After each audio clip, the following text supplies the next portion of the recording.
¿qué tal, queridos amigos y amigas que nos acompañan en el podcast Crece? Pues estamos muy contentos de arrancar con esta octava temporada. Y en esta ocasión tengo nuevamente el privilegio de poder estar aquí conduciendo este episodio y también pues tengo el privilegio de estar con un invitado muy especial. Pero antes me gustaría mencionar el título de esta octava temporada y es Teología desde una mirada hispanoamericana. Así que bienvenidos. Pues mi nombre es Ángel Barrón, yo soy asesor de promoción y formación para la distribución de Editorial CLIE en México. Y en esta ocasión tenemos a un invitado muy especial para todos nosotros. Yo sé que al pastor Samuel no le gusta que hable mucho acerca de su currículum, pero me pidieron hacerlo para que podamos escuchar y podamos conocer la persona con la cual estamos platicando en esta ocasión y también pues el tener en mente la autoridad que es en el campo de la teología y de la literatura bíblica evangélica. Pues Samuel Pérez Millos está casado con Noemí Susana Colasili, que ha sido misionera durante más de 24 años en Palabra de Vida. Él es licenciado y máster en teología por el Instituto Bíblico Evangélico. También cuenta con 2 posgrados en Cristología y Espiritualidad Trinitaria otorgados por el Seminario Bíblico y Teológico de Galicia de la mano del doctor Francisco Lacueva. Durante su carrera fue profesor de Biblia y Teología en la Facultad Evangélica de España, así como en el Departamento de Teología Sistemática de la Escuela Escrituras. Actualmente se desempeña como pastor de la primera Iglesia Evangélica de Vigo, ahora conocida como Iglesia Evangélica Unida. Además, es reconocido como conferencista internacional y consultor adjunto en temas teológicos. Es autor de más de 60 obras de teología y estudios bíblicos. Entre sus obras más destacadas se encuentran, por supuesto, los 19 tomos del comentario exegético al texto griego del Nuevo Testamento, y en la actualidad está presentando el primer tomo de una serie de 9 que conformarán la nueva colección de Biblia y sistemática de Editorial CLIE. Este primer tomo lleva por título Cristología, Doctrina de la Persona y Obra de Jesucristo. Querido Pastor Samuel, bienvenido a esta octava temporada del podcast Crece. Muchas gracias por la invitación y espero que este podcast no destruya la octava temporada, sino que sea de cooperación al éxito de algo que ya lleva tanto tiempo en funcionamiento. Así es, para nosotros es un privilegio tenerle, conocerle y tenerle aquí en México durante esta gira de presentación. Y para poder comenzar esta conversación sobre el primer tomo de esta colección de teología bíblica y sistemática, me gustaría partir de cómo es que surge la idea de escribir esta colección que constará de 9 volúmenes. Bueno, la idea ya es un tanto antigua, digamos así, y parte de una reflexión que personalmente tuve con el doctor Francisco Lacueva. Sí. Francisco Lacueva era un enamorado de la teología latina. Ujú. Él era un teólogo colosal, pero me habló muchas veces de la dependencia teológica que el mundo hispano, especialmente en el continente americano, tenía y tiene de la teología sajona, cuya comprensión exige la traducción al Claro. idioma castellano. Traducir un libro técnico es bastante complejo, Ujú. porque hay que buscar la palabra adecuada para expresar lo que el autor tenía en mente y expresa en su idioma. De manera que él me dijo, hay que hacerlo. Yo hice esta colección de libros que también editó CLIE del curso bíblico de teología, Ujú. pero esto es algo muy elemental, muy sencillo, ¿verdad? Y ahí me plantea el desafío de escribir algo que no es nuevo por cuanto la teología es bíblica y es la teología de siempre, pero desde la reflexión hispana, pensamiento hispano y sin dependencia de otro tipo de teología. Así que surge esto cuando termino el comentario, Editorial CLIE me tiró algunas indirectas sobre la mesa. Algunas están en el archivo y yo le dije al gerente de CLIE, esta de momento no la vamos a tocar. Una de ellas era un diccionario griego teológico. Pero hay que ponerse con calmita, con cuidado, no hacer nada, tener una casa en el campo con un perro que no ladre para poder dedicar tiempo Claro, a la investigación. Ahora, esta teología, estas 9 tomos de teología, que son las 9 doctrinas fundamentales, están elaboradas desde ese pensamiento. claro, No solo desde el pensamiento hispano para hispanos, sino desde algo que puedan comprender. De claro. modo que se han elaborado términos técnicos dando la explicación, etcétera, etcétera, para que todos los hermanos, amigos, lectores del mundo hispano puedan decir: esta es la teología que expresa la verdad bíblica desde mi forma de pensar. Definitivamente. Y em, nosotros podemos ver en el campo de la literatura evangélica en español, efectivamente, lo que tú comentas. La mayoría, si no es yo creo que un 95% de las teologías sistemáticas que tenemos disponibles en español son traducidas. Y es muy valioso para todos nosotros hispanohablantes tener una teología escrita desde nuestro idioma, porque en ocasiones en ese proceso de traducción, pues se pierde un poco el lenguaje, lo que quiso decir el autor o el escritor, se pierde un poco en la traducción al español.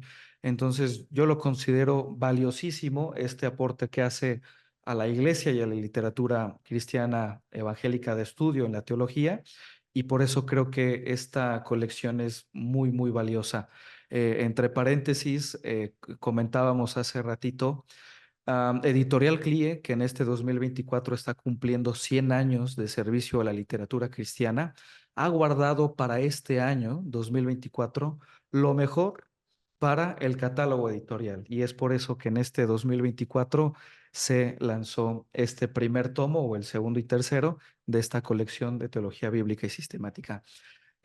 Pastor Samuel, he estado escuchando algunas de sus conferencias durante esta gira por el país y ha comentado algo que en lo particular me ha llamado mucho la atención, que creo también es una llamada de atención y también es un tema preocupante para la iglesia latinoamericana.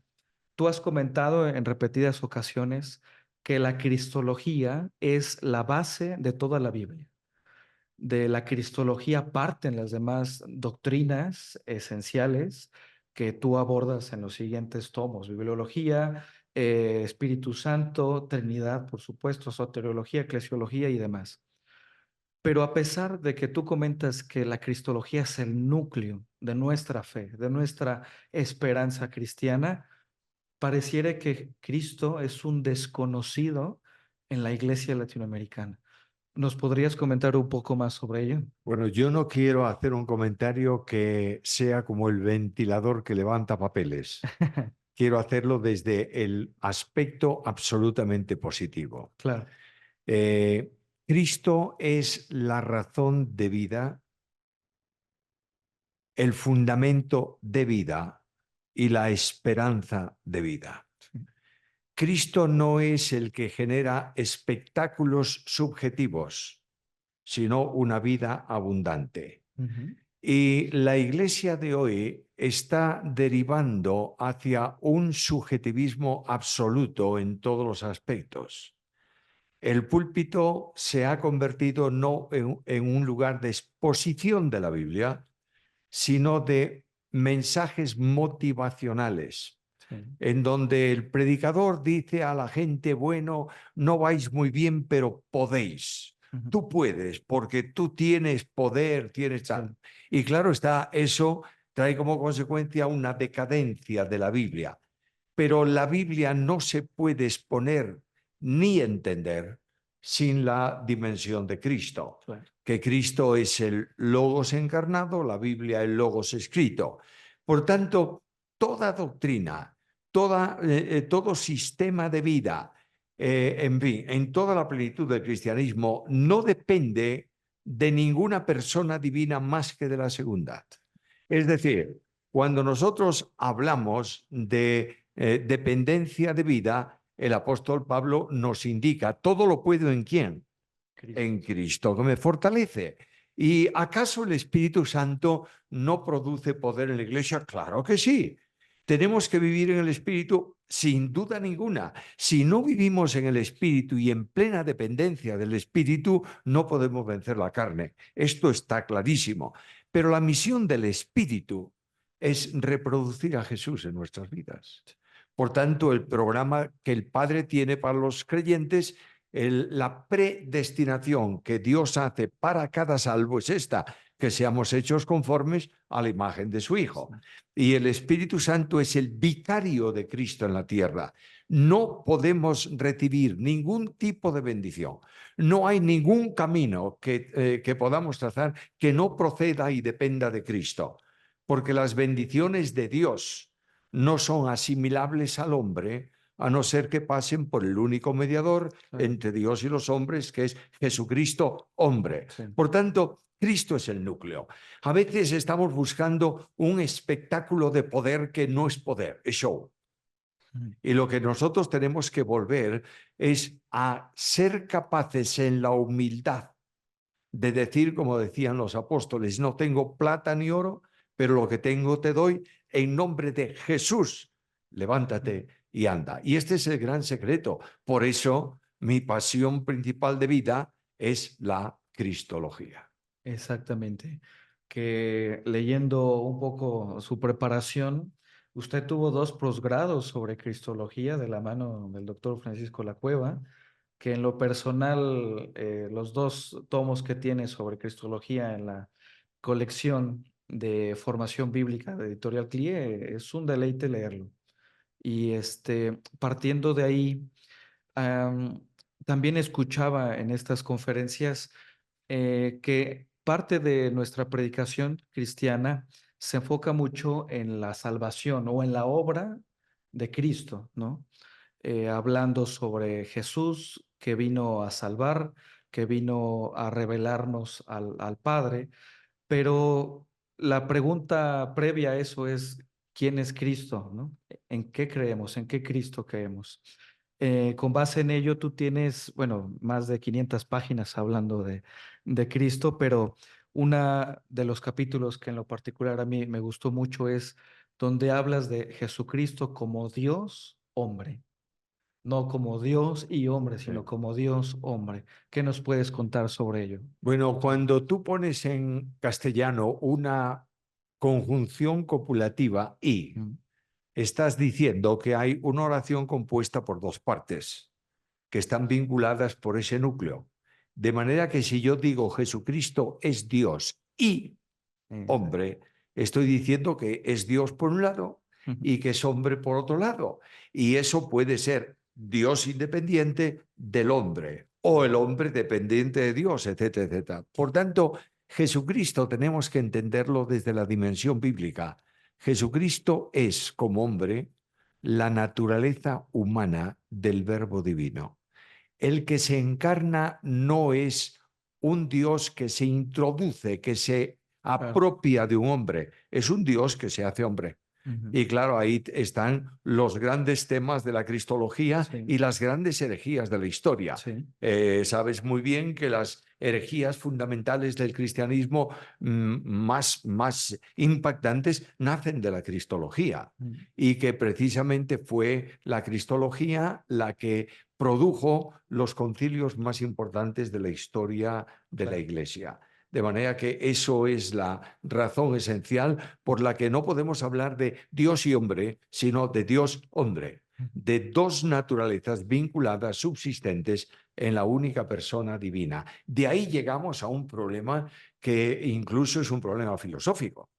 Jesús es un hombre sin personalidad humana. ¿Cómo es esto? Si es hombre, no tiene personalidad. ¿Es un hombre o no es un hombre? Sí, es un hombre. Pero la personalidad, que es expresión exteriorizante de la persona en Cristo, es una personalidad divino-humana, porque es la persona divina con 2 naturalezas. Así es.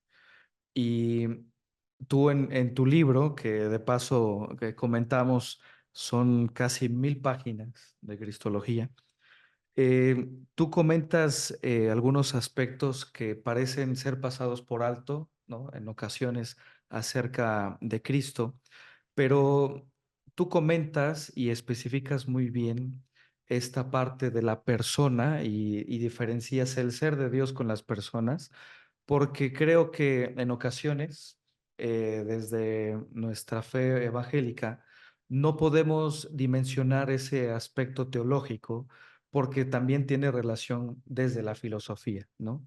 O se tiene que pensar desde la filosofía. Cuando decimos persona, se nos viene a la mente una persona como tú y como yo, pero en la filosofía tiene que ver con el ser, ¿no? ¿Tú cómo explicas esta diferenciación o buscas esclarecer este tema de la persona de Cristo en tu libro? Bueno, tenemos que acudir a la doctrina asentada Ujú. por la Biblia, por supuesto. No hay doctrina que no descanse en la Biblia. Cualquier cosa que no esté en la Biblia puede ser un buen pensamiento, pero no es Claro, doctrina.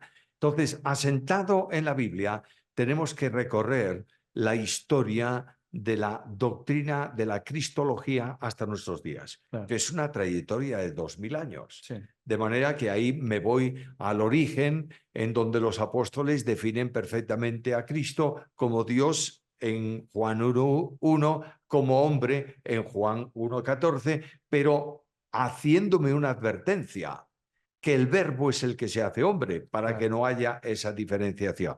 sí, Hablabas del término persona, ujú, y en Jesucristo no podemos distinguir dos personas, sino una persona con dos claro, naturalezas. Cuando confundimos la naturaleza con la persona, venimos a caer en las herejías históricas de la claro, Iglesia, y esto es otro problema.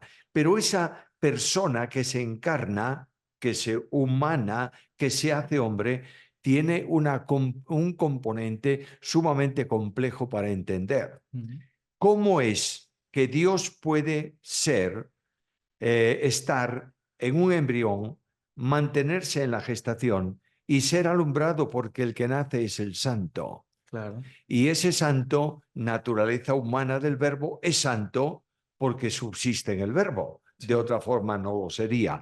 Y esto genera controversias muy serias, sí, hasta el punto que hay quienes se ocupan de divinizar la humanidad de ujú, Jesús y convierten a Jesús como un mero, yo diría, un espíritu que se hace visible.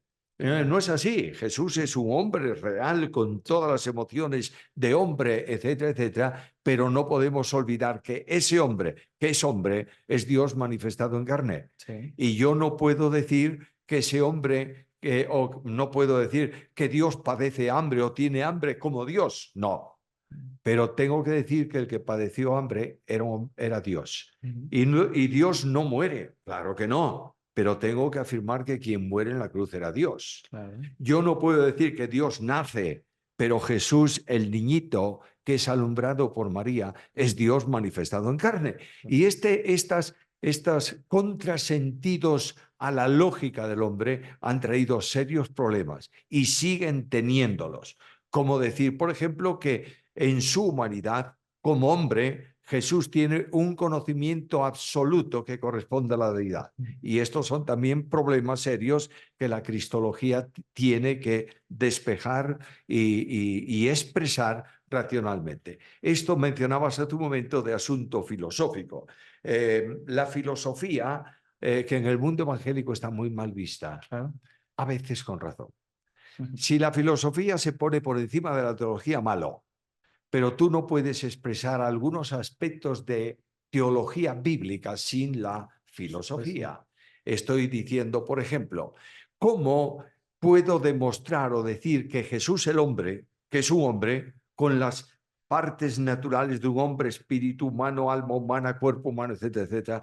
¿Cómo puedo decir que es impecable? Porque ujú, es impecable, sí.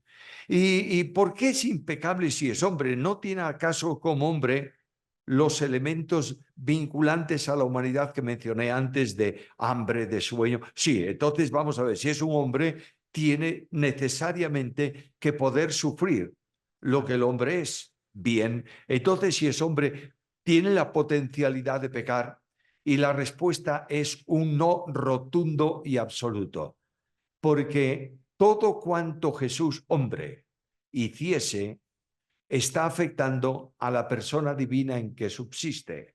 Y ahí tenemos que entrar en la filosofía de el sujeto de atribución.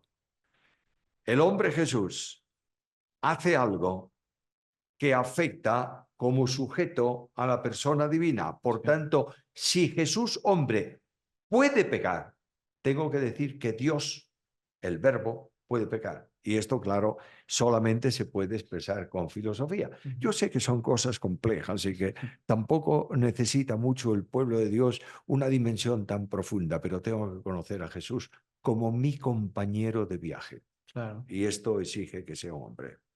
Definitivamente. Y bueno, tú nos compartes todo ese estudio que has hecho de la historia de la iglesia, principalmente de la época de la patrística, porque tú en constantes ocasiones vas citando lo que dicen algunos padres de la iglesia, vas citando los concilios, donde se fue reformulando la fe, la cristología y como dijiste en un momento, se va especificando, esclareciendo, se va, eh, dijiste una palabra hace un momento que se me quedó en la mente, se va, sí, especificando Sí, la fe. asentando, desarrollando. Exactamente.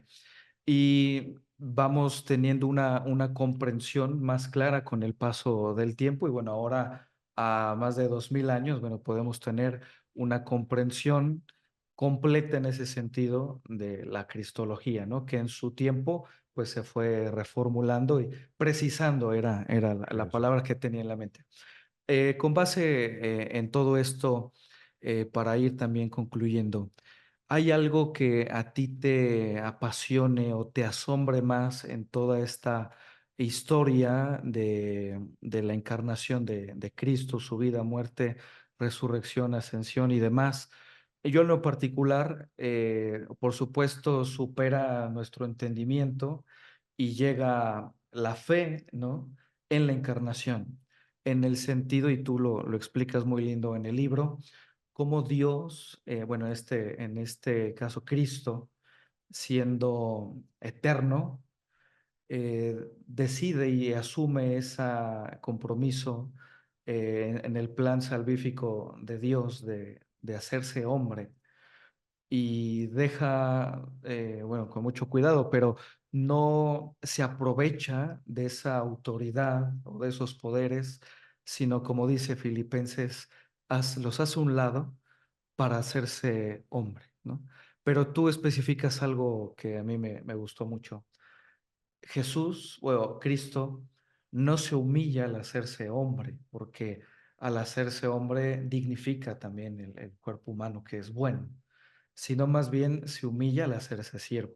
Pero eso es a mí lo que me impresiona, ¿no? Y me da fuerzas para mi vida cristiana diaria. Pero a ti hay algo que te llame la atención sobre algunos otros aspectos.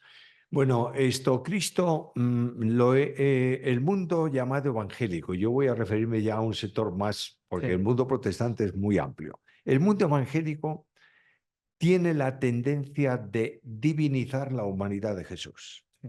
Entonces es solamente Dios y ese hombre pues casi es el soporte físico en el que Dios camina por la tierra. No, no, no. Dios viene a mi encuentro para, como a veces digo, darme un discurso de Dios con garganta de hombre Ujú. y darme un abrazo de Dios con brazos de hombre, Sí, para llorar mis lágrimas y para morir mi muerte. Y en esa dimensión, Cristo viene para caminar mi camino de hombre y hacerme entender que aunque yo como hombre caigo, tropiezo y tengo dificultades, Dios quiere sustentarme. claro. Y que Dios no pasa por alto el pecado, pero comprende al pecador y restaura al pecador. Claro. Y ahí tenemos los grandes ejemplos, no solo el que tantas veces se usa de la mujer adúltera, que Cristo le dice, yo no te condeno, vete y no pegue más, y decimos, ves, perdonó. No, no, lo que Cristo está diciendo en esa ocasión es a la mujer, ¿dónde están los que te acusan? ¿No hay acusadores? No hay juicio. Yo no te voy a llevar al tribunal, te han traído a un sitio que no es correcto porque no es el tribunal. Te lo trajeron a mí buscando el problema para acusarme a mí, no a ti. Entonces, pero vete y no pegues más. Pero para mí lo que más me impacta y me emociona de este Jesús es el caso de Pedro. No existe pecado más violento que el hombre pueda cometer que negar a Dios. Y Pedro niega a Cristo. Y no solamente dice que no conoce a el nazareno que le están acusando, sino que dice, no conozco a ese hombre. Había bajado de señor a hombre. No solo esto, Pedro quiere salir varias veces de donde está y la puerta está cerrada porque el reo no hay que dejarlo escapar. Y están siendo juzgados y ahí Pedro va y vuelve, va y vuelve, va y vuelve. Y cada vez que vuelve Pedro, pues se encuentra con el problema, tú eres de ellos. Y llega un momento en que Pedro ya no puede sustentar la negación y comienza a jurar. Juramento por Dios. Yo os juro que no conozco. Eso es terrorífico. Y de pronto termina el juicio, entre comillas, y Cristo sale de donde está y cruza el patio del sumo sacerdote para el lugar donde pueden encerrarlo con seguridad hasta la mañana. Y al pasar por delante de Pedro, mira a Pedro. La mirada de Jesús no fue rencorosa ni violenta. Es una mirada de gracia, como quien diciendo, Pedro, yo te lo dije. Y como ya está seguro, la criada abre la puerta y Pedro sale a la calle y Pedro llora amargamente. Ya se ha arrepentido y Pedro es restaurado ahí. Y luego viene aquel encuentro del mar de Galilea, en donde Jesús le dice a Pedro, Pedro, ¿me amas? Sí, Señor, te amo. ¿Seguro? Sí, Señor, te quiero mucho. ¿Estás seguro? Tú sabes todo y sabes que te amo. Y entonces los hombres, desde la lógica humana, decimos 3 negaciones, 3 declaraciones de amor. No, no. Pedro ya está restaurado. Lo que Pedro está recibiendo de Cristo es un ejemplo. Tú eres Pedro, yo voy a darte las llaves del reino, no en cuanto a asentamiento de firme de iglesia, sino para abrir el evangelio. Tú vas a servirme, tengo un ministerio para ti, pero Pedro, tú no puedes pastorear mis ovejas si no me amas. Y Pablo desarrolla esa expresión de amor en 1 Corintios 13. Si yo tengo todo y no tengo amor, soy un mensaje ruidoso para Dios y molesto para la iglesia. Sí. Y esto hay que recuperarlo en la persona de Cristo. Así es, así es. Tú comentas en tu libro que para ti Juan es el apóstol que desarrolla de una manera muy profunda la cristología en el Nuevo Testamento. Y también comentas que algo interesante en el relato de Juan sobre Cristo, la encarnación de Cristo en el capítulo 1 del Evangelio, es que después de hablar de cómo Cristo, siendo Dios eterno, pone su morada con los hombres al hacerse carne, después lo que expresa que más le llamó la atención del Cristo que veía, que escuchaba, era que era lleno de gracia, ¿no? Y de verdad que va relacionado con lo que dices. Seguro, porque Cristo viene para revelar a Dios. Juan 1:18. Y Dios es el Dios de la gracia. A veces se ve a Dios como el Dios de la ira, como ese Dios que está sentado en el trono, está mirándome, mira, hizo esto, leña. No, no, no, no, no, no.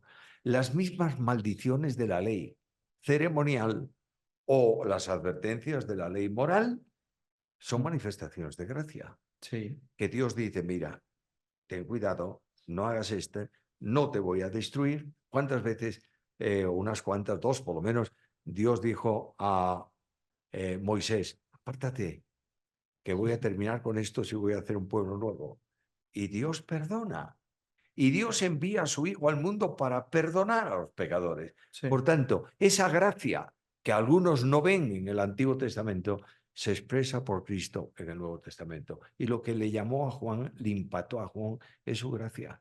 Y no olvidemos que Juan, el discípulo del amor, antes era un sectario y un violento.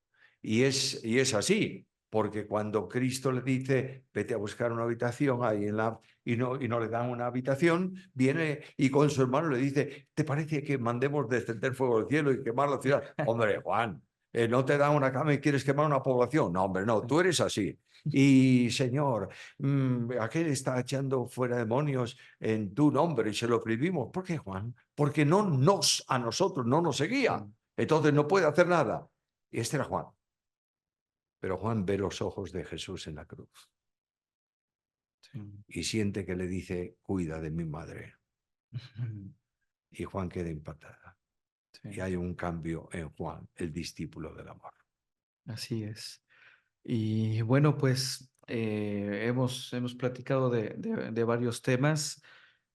Como decía al principio, son más de 960 páginas acerca de Cristología. Y como comentamos hace un momento, tú especificas muy bien que es necesario ver la obra de Cristo como un todo, desde antes de la fundación del mundo, donde primero está este plan de salvar al hombre, de restaurar al hombre, y no solamente fijarnos en algunos aspectos como la semana de la pasión o solo la muerte de Cristo, porque está esto detrás, el plan anterior, bueno, el plan desde antes, la encarnación de Cristo, que es, como te decía, para mí algo maravilloso, por supuesto, su enseñanza, su mensaje, su predicación, su vida, su muerte, por supuesto, pero también viene la resurrección y la ascensión y ahora que está sentado a la diestra del Padre. Es importante en ese sentido ver siempre de manera completa la obra de Cristo y no solamente centrarnos en un aspecto en particular. Si no ves la totalidad, no puedes entender la persona. Por Mm, tanto, tenemos que ver a Cristo desde la eternidad en el plan de redención, en la comunión, en la compañía, en la convivencia intratrinitaria, mm, luego el transcurso de su vida, su muerte, su elemento de puerta de salvación, yo soy la puerta, sí, su razón de ser de vida cristiana porque es el camino, ujú, la luminosidad del creyente porque es la luz, y en nosotros viviendo Cristo tenemos esperanza de gloria. Y claro, tenemos que proyectar nuestro pensamiento al futuro de cielos nuevos y tierra nueva, ujú. donde viviremos para siempre con Él. Exactamente, pues si quieren seguir profundizando en este tema, queridos amigos y amigas, les invitamos de verdad que puedan adquirir este libro de Cristología, porque hay una riqueza de información que no solamente es para conocer a Cristo, conocer la salvación, sino también que nos ayuda en nuestra vida práctica, ¿no? Tú tienes una frase, si no me equivoco, Samuel, que dice que todo lo que buscamos conocer de la Biblia no es nada más para conocer, sino para que la podamos vivir y podamos tener una vida cristiana mejor, ¿no es así? Saber mucho de Cristo a veces impide vivir a Cristo.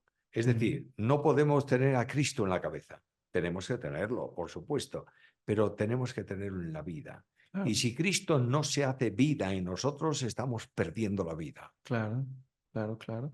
Y creo que tú finalizas tu libro hablando sobre la esperanza que tenemos en Cristo en el cielo, pero siempre y cuando el objetivo no sea el cielo, ¿no? Sino estar con Cristo para toda la eternidad. Sí, es que la esperanza del creyente no son cosas que vienen.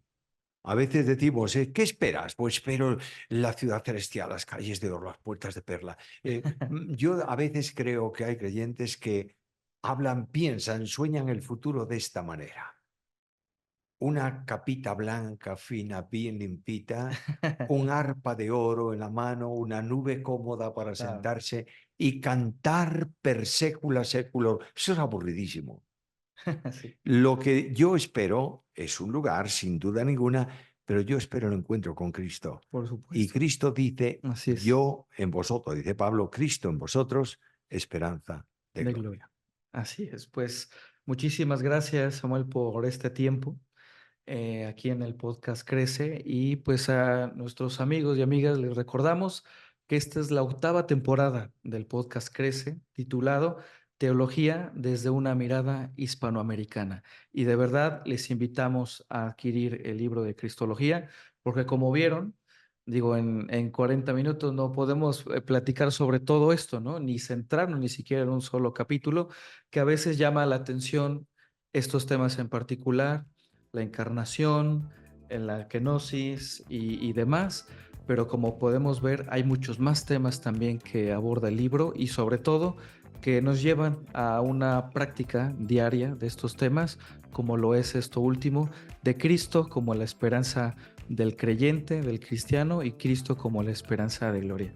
Muchas gracias, Samuel. Nos vemos en el próximo episodio. Gracias por vuestra invitación y un privilegio haber estado en el programa. Gracias.